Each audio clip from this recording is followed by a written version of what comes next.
Yan and start recording mga kalapid. Welcome sa isa na namang reaction video. Punta tayo sa Senado. Eto mga kalapid. Nakakalungkot isipin na sila-sila lang sa hearing na yan. May kanya-kanya pa silang mga tinatawag na tawag dito. Manok. Okay, si Bato may manok. Si Jinggoy may manok. Siyempre, dahil yung mga senador ngayon naiipit sa sitwasyon yung Pangulo natin ng Pilipinas. Kaya medyo nakafocus sila sa pagdiin dun sa nag-leak na sinasabi nila, di ba? So, ang dinidiin naman nila doon, si Mamang Kalbo. Hindi po si Bato yung isa po. Okay, papakita ko sa inyo mamaya. Si Morales. Ayan. Yun, si Morales, dinidikdik ni Jinggoy. Etong kabila naman, dinidikdik ni Bato. Diba? So, dito nakikita natin yung bias ng bawat senador. Wala tayong magagawa, diba? Dapat mag-inhibit na. Kaya nga dapat hindi hinihiring to dito Diba? Hindi ko maintindihan talaga. Kung titignan nyo yung mga senador natin ngayon, wala na rin unity. Diba? Yung kay Revilla, kay Subiri. Eto, pakinggan lang natin mabilis yung nangyari kanina. Kasi alam ko nagkainitan na rin to si Jinggoy tsaka si Bato. Medyo nagkasagutan na rin sila. Pero kanina dito, puta tamemi silang lahat kay Bato. Kaya, pakinggan natin. Pero hindi ko sinasabing tama yung ginawa ni Bato. Sinabi ko lang na tamemi sila. Okay, tignan nyo yung itsura ng mga senador. Pakinggan natin. Picoy, kahit na sinasabi niya na katang-isip lang yung sinasabi na, well, I don't believe you, Mr. Picoy.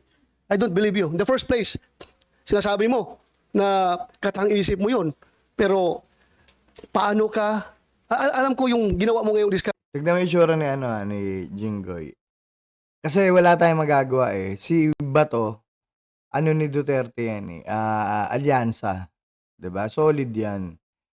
Pero wala siyang magagawa kasi nandito siya sa administrasyon na to na akala niya magiging kakampi nila. Yung pala nagkatalikuran. Diba? Natira ng patalikod. Alam niyo na ibig sabihin nun, natira ng patalikod. Diba? So medyo nakakalungkot ang nangyayari sa atin ngayon dito. Pero kahit anong gawin ni Bato na pagiging patas lalabas at lalabas pa rin yung bias. Mahalata, 'di ba? So ganun din sa kabila kay Jinggoy. Si Jinggoy talaga bias. Putang ina, ako yung tatanungin ni Jinggoy. Ang linaw-linaw na ng sagot. At mamaya ako magre-react dun sa sasagot ng Kalbo. Ay ni Morales. Tuloy. Afterthought na lang. Gusto mo lang magpapalusot. Dahil, sabi mo, last hearing na gusto mo lang, diskarte mo lang yun para maimbitahan ka dito, para pakita ka ng mga ebidensya mo na yung dala mong papel, para mapatawag ka lang, kaya mo ginawa yun. Sinabi mo naman na hindi ka narinig, hindi mo alam na nandun si Morales, nakikinig sa usapan ninyo. At hindi mo alam na mayroong video CCTV. recording, may CCTV. How come na magdrama-drama ka doon kung ganun? So I don't really believe you, Mr. Santiago. Yun. Yeah, yun, sir. Yan, sir. Sir, para sa akin po, sir, opinion niyo po yun Pero ang katotohanan po, nasabi ko na po. Katotohanan mo? Yes, sir. Is that your truth? Yes, sir. Nalukuhin kami dito? Hindi po kayo, sir, ang niloloko ko, sir. Galing. Sir, hindi ko po kayo niloloko, sir. Meron ka pang daladalang... we are inviting you here to shed light on yung papel mo doon sa CCTV recording. Yes, sir. Kaya kita inibitahan. Yes, sir. At hindi kita inibitahan dito para kunin yung expert opinion mo. May dadala ka pang papel nga tuturuan mo kami kung paano gumawa ng operation to conduct report, yung pre-operational report. Sino ka para magturo sa amin dito? Hindi ka nga naging police, hindi ka nga naging PDEA. Patay ka. Na-full-com employee ka lang, na-dismiss ka pa. So paano ka bigyan ng expert opinion sa amin? Hindi ko, this committee doesn't need your expert opinion here. This committee wants your answer as far as your participation in that very telling video recording CCTV. It's unfair for me kung hindi ko pakinggan si Kumar dito sa open hearing. Tapos, kayo napakinggan ko dito. As your allegation na pwedeng patayin si Morales anytime, in any kind of method, in any manner, eh kung mangyari yan after the hearing, kasi you're claiming na talagang magaling ka, marami kang kaso. May binanggit ako 2 kaso mo. Ngayon, nagsabi ka pa, hindi lang yan, sir. Mukhang talagang parang Yung kabila, dinidikdik dito sa kabila. Pero yung kay Jinggoy, didikdikin niya rin sa kabila. Okay? Ang pagdikdik ni Jinggoy, yung kredibilidad ng kabila, eto rin, yung kredibilidad ng kabila. Okay? Sila ba dapat mag-establish ng kredibilidad? Diba? Tuloy natin. kasandal ka sa pader kung magsalita ka. Sir, kagaya po ng sinabi ko, sir. Opinion niyo po yun, pero yung katotohanan po. Sa akin po yun. Sinabi ko na po. So, ibig mo sabihin, totoo talaga yon na naluloko ka lang? Opo. Kagaya po ng sinabi ko noong unang hearing, sir. Niloloko ko po si Romy, hindi po kayo. Pero sila ang Si nagpasakay sa inyo, Romy hindi po daw. ako. Anong reason mo? Bakit mo siya niloko? Kagaya po ng sinabi ko noong unang hearing, sir. Meron po sana akong gustong patunayan na 2 bagay. Yan ang unang bagay na nakarating ako dito. Dahil sa kwento ko sa 2, hindi po kasama kayo. Siya ang nagpasakay sa inyo, sir, hindi ako. Ano nga rason? Bakit mo manloko-lokohin si Tanga! itong kausap mo? Siya nagpasakay, pero ikaw yung gumawa. Gago. Gago ka. Comedy to, comedy na yung Senado, comedy.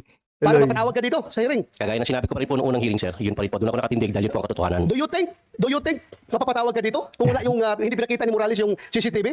At hindi mo alam na may CCTV recording yun. At hindi mo alam na nandoon si Morales Oo. nung nag-usap kayo. Kagaya po, sir, ng sinabi ko, sir. Yan po ay lahat ay isang katang isip na para sa kanila lang. Pero ang nangyari, sila ang nagpasakay po sa inyo, hindi po ako. Sila lang po ang pinapasakay ko, sir. Inano. Jinggoy, eto yung may sinungaling na kwento. Sa akin eto yung may sinungaling na kwento, yung may pinapasakay. Papakagatin. Kaya nga, pinasakay mo siya kasi gusto mo ma-influence ako para maimbitahan ka. Kaya gusto mo kunyari mag-present ng legal expertise mo sa paggawa ng preparation report kasi yun ang gusto mo ipakita. Hindi, Diba? hindi ko po akalain, sir, na, sir, sa totoo lang, sir, forgive me for saying this, hindi ko po akalain na papatulan niyo po yung pang... Ay, putang ina! Akin lang po, para lang po sa... Sinabi mo na nga na yun ang objective Yes, mo. sir. Hindi ko po in-expect na papatulan yun para makarating ako rito. Do you believe? Gago. Naniwala ka ba? Maniniwala yung tao sa'yo? Yung kisa video na yun? Na mangloko ka lang? Depende po, sir, yan sa tao Grabe. nakikinig, sir. Ang akin po, Ito talaga, ito dapat i-contempt na. Yung mga ganun salita na niloloko, pinasakay, 'di ba? Kailangan mo bang pakagatin o para mapunta ka dyan sa Senado? Yun palang technique ngayon Tuloy natin. Lying! tama again, sir? You're lying! Na mangloko ka lang? Depende po, sir, yan sa tao nakikinig, sir. Ang akin po, You are lying! tama again, sir? You're lying! Si opinion yan, sir. Sa akin po naman, yung totoo lang.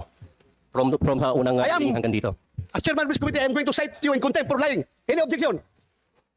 Tameme lahat. Hearing Tameme. none. I'm ready for You are cited in contempt. Putang ina.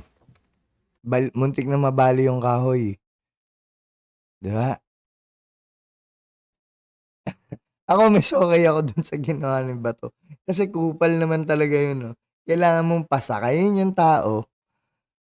Kailangan yung pasakayin yung mga tao or sabihin yung kakagatin ng Senado para mapunta ka dyan, para ma-establish mo yung ipapakita mo. Kalokohan. Yun po yung isang napakalaking kalokohan. Hindi nga niya alam na may CCTV pala dun, di ba? Gago lang, 'di ba? Putang ina. Ewan ko kung ba't ginagawa na ito mga senador na inihiring nyo pa to, 'di ba? Actually, itong hearing na to is wala rin patutunguhan kahit ano pa yung nag-leak na yan. Dahil unang-una, presidente yung involved 'Di ba? Kung may na-impeachment doon, matindi rin kasi yung nagkabanggaan nun. Sila Chubby tsaka si Joseph Estrada, 'di ba? Nadiin si Joseph Estrada doon. Pero dito, putang ina kung wala pipitsugin lang naman yung mga kabangga ni Marcos, wala din yan. Walang patutunguhan yan. Pero leak kasi ng PIDEA yan 'Di ba? Pero hindi ko sinasabi na mahina si Duterte kasi pwedeng hindi naman galing kay Duterte yung nag-leak, 'di ba? Tuloy natin. Thank you, sir. Thank you, sir. Salamat po, sir. Salamat daw sa pagkakakontempt. Tuloy mo. Tuloy mo. Tuloy mo. Kumsik, you take custody of this person. May sabihin pa yan. Lukuhin mo kami? May dala na po akong bag, sir. Sino may bag? May dala na siyang bag. 1 minute suspension. Ang lakas mang insulto. Ang lakas mang insulto, 'di ba? 1 minute suspension. Ewan ko kung ano nangyari diyan. 1 minute lang naman daw eh. Eh di tignan natin kung ano yung susunod.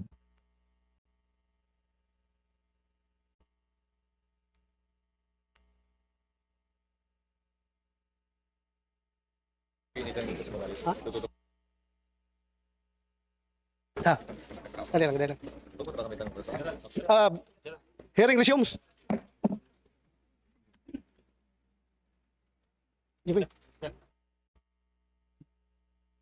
Hearing resumes. Hello. This committee got the concurring vote of Senator Jingo Estrada as para sa citing in contempt of Picoy Santiago. So that's for the record. Because according to our rules, I need to get one concurring vote. Kaya despite the absence of an objection, still, I need one concurring vote. And I got the concurring vote of Senator Jingo. Thank you for that support, Senator Jingo Estrada. Eh, wala You may have siya the floor. magagawa Thank you, eh. Mr. Chair. Before I proceed with the questioning for Mr. Morales, I have conversed with the lawyer of James Kumar, and with the permission of the chair, if you will allow it, if he can participate. Ay, bibigyan ko na lang kayo ng konteksto. Si James Kumar, eh, ayaw pagsalitain muna ni Bato kasi nasa ospital. Although binigyan na ng go signal ng doktor, eh, nag-iingat pa rin daw sila. Pero syempre, alam naman natin na hindi bibigyan ng pagkakataon. Puntahan natin ngayon ito kay Jinggoy. Kasi si Jinggoy, mainit naman dito sa kabila. 'Di ba? Kalbo versus may buhok versus kalbo versus may buhok din. Okay? Tuloy. Being charged for violation of that Data Privacy Act sa ginagawa mong yan. But still, you continue presenting it to this committee because alam mong importante yan. Ako'y naniniwala na importante. Forward. Ako'y naniniwala. Wala naman to answer. Tuloy mo lang. Talagang nakakawalang gana pa rin kasinungalingan, Mr. Chair. Ito. Senator Jinggoy. Tuloy mo lang. Talagang nakakawalang gana pa rin kasinungalingan, Mr. Chair. But at any rate, Mr. Chair, kasi tinanong ko nga regarding the PDS, Eto. yung last hearing ko pa tinatanong sa kanya about his PDS, if he misrepresented himself. Ayan, yung PDS niya, yung personal data sheet. Sheet nga yun, sheet. So, yun yung kine-question ni Jinggoy, paano nakalusot sa PIDEA. 'Di ba? Actually, Layo ako na ba magkikwento? sagot, no.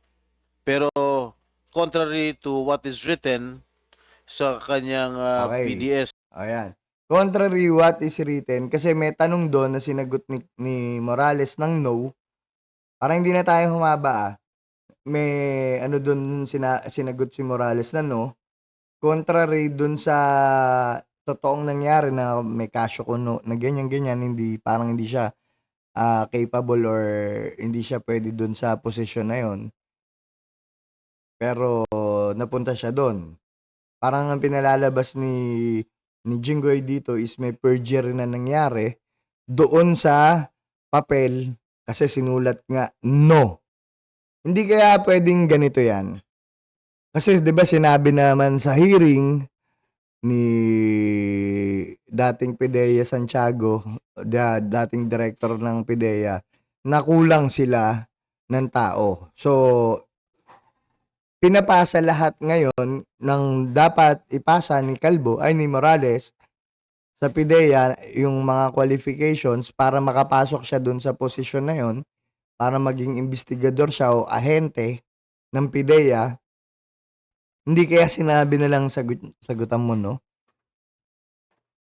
Hindi ba iniisip ni Jinggoy na pwedeng kaya naging no yun na nangyari is para maipasok siya dati? So, pwedeng sinabi nila, Santiago, sige, huwag mo na sagutan yan, kami bahala dyan, pirma mo to. Basta pasok ka na. Kasi, hindi ba nangyayari yung mga palakasan system? Di ba nangyayari yan? So, possible, hindi ko sinasabing yun ang nangyari. So, possible na dahil nagkaroon ng kakulangan sa mga tao noon, kailangan na ipasok to, kailangan lang niya ma-meet yung qualification. So, yun, may mga pinapasa sa kanya na na-meet naman niya, yun yung ipinapasok ni Mamang Jonathan Morales sa utak ni Jinggoy na si Jinggoy talagang naka-stick lang dun sa no na sinagot. Pero yung no na yun, hindi mo ba pwedeng isipin na yung no na sagot na yan pwedeng minekos-mekos na rin yan? Pwedeng minekos-mekos noon para makapasok siya o pwedeng minekos-mekos yan ngayon para masira yung kredibilidad nitong ni Morales. 'Di ba? Huwag ka muna magpa-update. Nak ng teteng naman to si Windows. Ayan. So, ito yung nangyari dyan, 'di ba? Kung paniniwalaan natin sa dalawang senador na to, kung sinong mas credible magtanong, tingin ko si Bato. 'Di ba? Kasi yung pagtatanong ni Jinggoy, kung credible ba tong senador, itong si Morales, isa lang talaga yung basehan niya, yung dikdikin yung credibility ni Morales. Sa pamamagitan ng sagot na no, dun sa papel na present ng PDEA, parang napakaliit na bagay nun, no?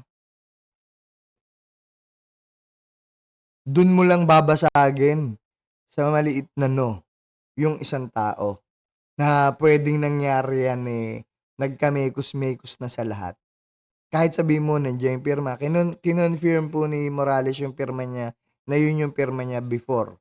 So iba na yung pirma din niya ngayon, pero kinumpirma naman niya. So hindi naman siya nagsisinungaling doon, pero ang sinabi niya, hindi lang niya siguro madiretso kung bakit no yung nakalagay dyan. It's either minekos-mekos ni PDEA, kaya nga ilabas niyo yung mga original na papel, or talagang ninodati yan, dati pa dati.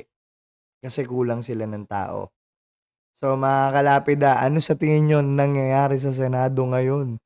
Dapat pa bang ipagpatuloy itong PDEA leakage na to, hearing, o ihinto nyo na dahil wala nang mapapalayan at wala rin naman mapupuntahan niya? Diba? So yun lang muna mga kalapida.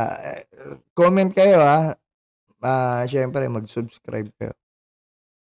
Yun lang yung aking pananaw. Kung sa tingin nyo gusto nyo banggain yung pananaw ko, di mag-comment kayo. Wala lang bastusan para galangan tayo. Kung bastos kayo, mas bastos ako sa inyo. Okay, mga kalapida? So, maraming salamat po. Sana wala akong nakikitang magkakaroon ng linaw dito. 'Di ba? Sampan nyo na yung dapat isampa sa tamang proseso. Kita mo nga yung isa kanina ready na may dala ng bag dahil magpapakontempt talaga siya. Grabe siya magpasakay ng Senado. Grabe. 'Di ba? So, yun lang mga kalapida and stop recording.